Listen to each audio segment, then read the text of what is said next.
Hello, thank you for listening to A Glimpse of the Kingdom, and I'm Dr. David Pendergrass. Something that happens all the time in marriages is dealing with or trying to decide whether or not to bring up an issue. And it's very common in marriages to say, let it go. No big deal, I'll just let that go. And there are times when it is good to just let it go. Of course, in friendships, it's the same way. There are plenty of times to just let something go.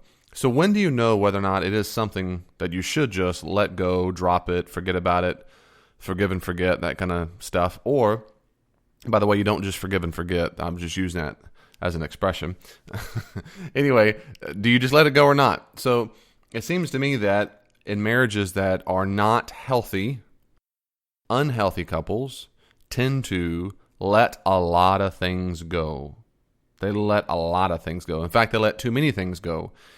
And to use a gross analogy, it's like they're bleeding. And sometimes you have to address the fact that you're bleeding. But in their attempt not to hurt the other person's feelings, and their attempt not to have their husband or wife mad at him or her, or frustrated or sad, or I didn't want to disappoint her, I didn't want to make him angry, I didn't want to bring it up, or I just don't have the emotional energy, or I'm just tired, it's been a long day at work, or a week at work, or a month at work, or so-and-so just hurt their feelings and I don't want to be another one. All this we make a lot of excuses. Here's the deal. It's not worth bringing up if two chief criteria are not met. Number one, we never bring up an issue. We never say, I need you to stop doing something if the problem is just your fault or your own issue, your responsibility. What I mean is, I would never tell my own spouse, I need you to fix me. I'm nervous. You need to calm me down. I'm upset. I need you to make me feel better. I've had a bad day. I need you to make me happy. I am hungry. I need you to feed me. So there's a whole host of things and that's another podcast for another day, what are legitimate healthy needs, and your own values, beliefs, attitudes, behavior, you might even say just overall character, is your responsibility. So that's not worth bringing up to your spouse. If it's your deal, it's your deal. So your spouse does not need to do anything to fix your immaturity or to fix your pain or to fix your woundedness. That's your responsibility. You might ask your spouse, can I have your help? But it is not your spouse's responsibility to take care of what is rationally, morally, religiously yours to take care of. So you need to let it go if the problem is just you. The other criteria is if it affects the marriage. If it affects the marriage in a really bad way, and that includes the family, then you should not let it go. You just shouldn't do that. A lot of couples let it go because A, like I said, they don't want to hurt someone's feelings, or they don't want to feel it themselves, or two, they just, it's not worth it, the marriage isn't that big a deal, or they think maybe it doesn't affect the marriage. The fact is, if something's affecting the marriage in a important way, especially if it's a pattern, you have to talk about it. I know a dear friend right now. He and his wife have been married for about 20 years. And they're just on the verge of divorce because he just recently, in the last year, really started to own to the fact that for 20 years, he has incessantly said, just let it go. Just let it go. And if you're listening to this, I'm begging you, if you're married especially, please don't say, just let it go, unless, like I said, it is your responsibility to take care of. That is something inside of you. Or two, if it doesn't affect the marriage or the relationship severely at all, then you might just let it go. But what if it does affect the relationship? Well, then you have to say something. You can't just let it go. I got a question today from a person via Facebook. This woman said that she's part of a group of friends, and they have encouraging words to each other and accountability and so forth. Sound like some really good, vulnerable friends, and I think that is outstanding because the way she describes these friends is what everybody should do. You should have friends like these where you're real with them. One of her friends said this, tell me if I'm being unreasonable. Don't get me wrong. I love that I married a man who will stop and pray often. But a lot of times, those few minutes are right when we're trying to get out the door in the morning, which means he just disappears and leaves me fighting to get socks, shoes, and jackets on. This morning, I blew up on him because I had no help doing those things, and each kid was melting down about having to wear the jacket I have for them to wear. I felt that the devil saying, could you please be more selective about when you choose to get lost to pray? Sorry, I'm not laughing at a problem. I'm laughing that was a great way. Like, I felt like the devil saying, apparently to her husband, could you be more selective when you go choose to pray? Like anytime after the kids are in the car or when we're ready to go. I told him minutes matter when I have to catch a bus to get to work on time. And wouldn't you know, I missed the early bus by a block and had to wait 8 minutes in the rain for the next one. I probably need to just get over it and be thankful God gave me the prayerful man I prayed for. But it still doesn't help my mornings to have to deal with all the out the door meltdowns. I told him if both of us did what he does, then we would never get out the door in the morning. And he is always complaining that we need to leave earlier. Well, if he would focus on getting them ready and out the door, we could have 10 minutes earlier every morning. And at first I thought, boy, is that realistic? I mean, that's just how it is when you're married and you have kids. That's just realistic. I mean, it's amazing how getting out in the morning sometimes can be World War III. It's ridiculous. This is a perfect example of something you should not ever let go.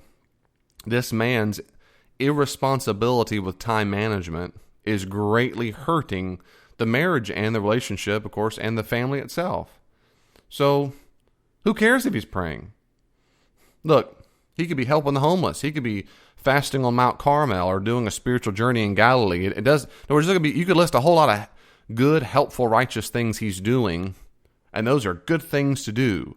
The problem is his family needs him. Now think about that. You could put in the gap anything. You could put in anything at all besides he's praying, any other righteous act. Well, David, let's assume my wife is talking to me. Let's assume I'm the couple as an example. My wife might come to me and say, David, I'm so glad you're talking about Jesus with our neighbors, but right now I need your help. And I go, no, Elaine. I'm talking about Jesus, and evangelizing is a good thing. And she goes, I'm glad it's a good thing, but your family needs you right now. She would be perfectly justified and right to do that, to say that. The fact is, this husband needs to get on board. He needs to grow up and realize the world's not about him.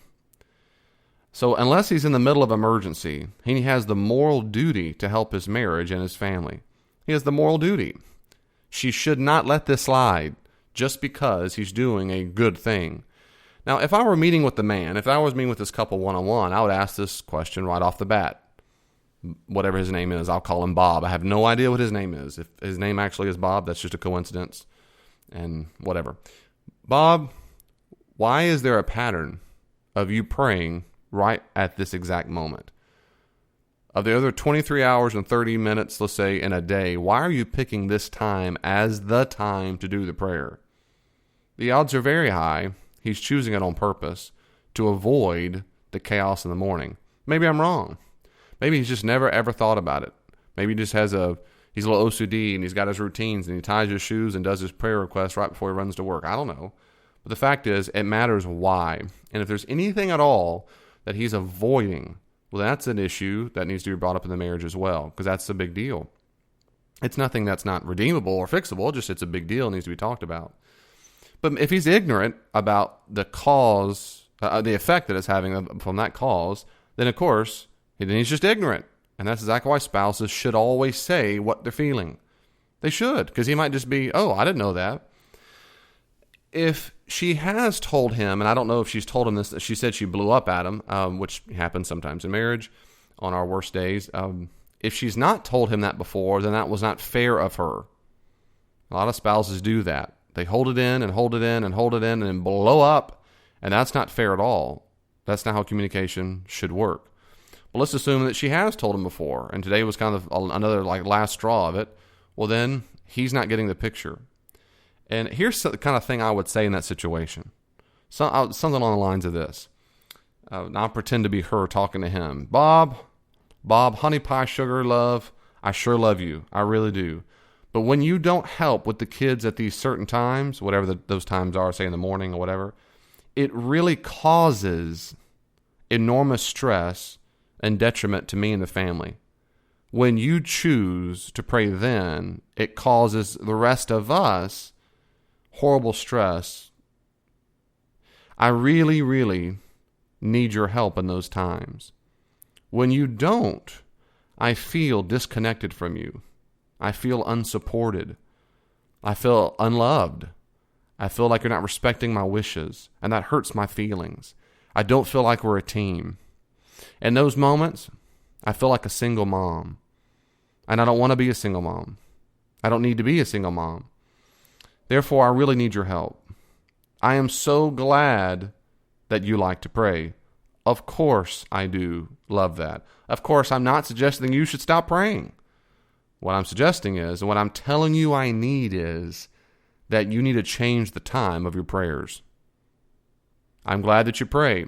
I hope you fast. I hope you worship. I hope you read your Bible. I hope you're part of a small group of accountability of other men. I hope you talk about Jesus and evangelize. I hope you're hospitable to people. I hope you show honor to people. There's a lot of things I hope you do, Bob. But I need you not to do those other things in this short window of the day. There's a 10, 15, 20, 30-minute window of the morning where I need all hands on deck. And right now I feel completely, utterly alone. Moreover, when you don't help, like this morning, it calls me to be late to work, stand in the rain, and so forth. And now, so your choices make it miserable on me and the kids as we argue and fuss all the way to school and so forth. I need you to change in this regard. Now, Bob, I love you. Now, what's your input, Bob? What do you think about that? That's exactly the kind of thing I would say. And if he just says, get over it, I'm always going to pray then. You say, no, I'm not going to get over it. This is a big deal. In fact, now my feelings are hurt even more because I was just vulnerable with you and told you very much what I needed. And I know this is a legitimate request of mine. And now you're discounting it. This really hurts my feelings. And your choice not to acknowledge my needs in this regard is damaging our relationship. Your choice not to acknowledge my pain and woundedness and do something about it is damaging our relationship. And that makes me very upset and very sad. And things in the future won't be the same between us until this gets reconciled. Now, a third point I'd say about, maybe a third thing I'd say is, if things don't change at all, then you need to go to a counselor. And hopefully both of you will. But I'm telling you, when things affect the relationship that are a big deal, you do not let them go. And this is where couples typically come back, especially this is usually how it works. Not always, just usually that's where the man comes back and tries to make it better by buying roses, trying to make her laugh, trying to change the subject, maybe trying to flirt with her and have sex and so forth. And this is where women especially, I beg them through the years, encourage them, you cannot do that. You cannot go back to acting normal. There need to be consequences. And remember, just like when you talk to children, it's the same with adults. Yelling, fussing, loudly complaining, those are not consequences. That's just you venting. A consequence is when someone suffers. They lack something they want. And then that's how God wants us to learn things. God wants us to learn things not by being fussed at, but by losing things we value. So what are you giving your husband that he values?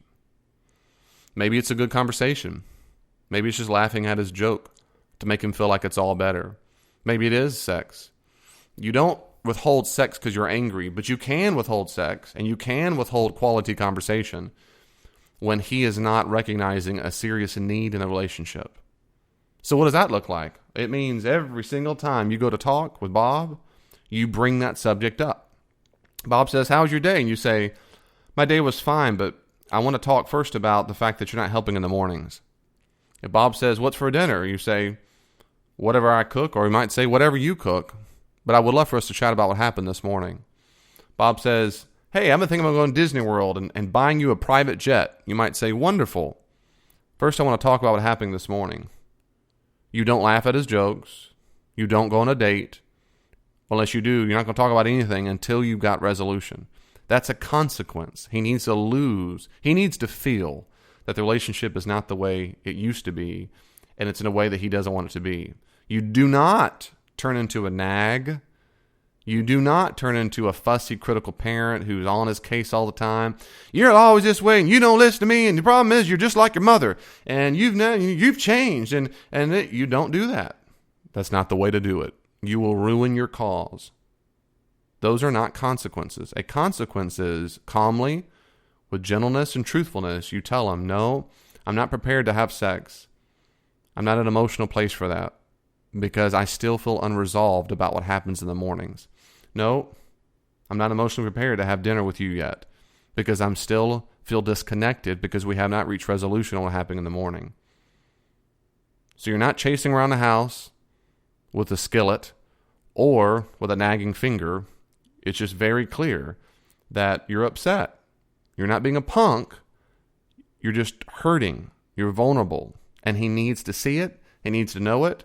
And if you do not tell him explicitly, without saying you, but I feel, and here's what I need from you. If you do it any other way, if you nag him and so forth, you're ruining it. If you don't tell him how you feel, he won't know it. And you're expecting him to pick up on your body signals or read your mind and so forth. And that is not the way to have healthy communication. So, if you're listening to this podcast, dear friend, don't give up. Don't give up. Do not let this slide at all. If it affects their marriage in a bad way, that's always appropriate to sit down and talk to your spouse. And there's a lot more here to say here, but I'll just say very quickly. And when you talk to them, I wouldn't do a whole, we need to talk. And you look real serious and somber like your dog just died. Just talk. Turn the TV off, or when the kids go to bed, sit down in a chair, pull up, look right them in the face, and say, I need to talk about what happened this morning. I'm feeling distant and so forth. Then you pick up what I said to you. That is, my feelings are hurt from this morning. I feel disconnected. I feel like I can't listen. I feel like a single parent. What you don't do is make a big old, we need to have a talk tomorrow at 3 p.m. or something. Just make it part of normal vocabulary, normal communication, and then get it off your chest, and then allow there to be consequences. Sound good? Right now, if you're telling yourself, I can't do that, the answer is yes, you can. Role play it.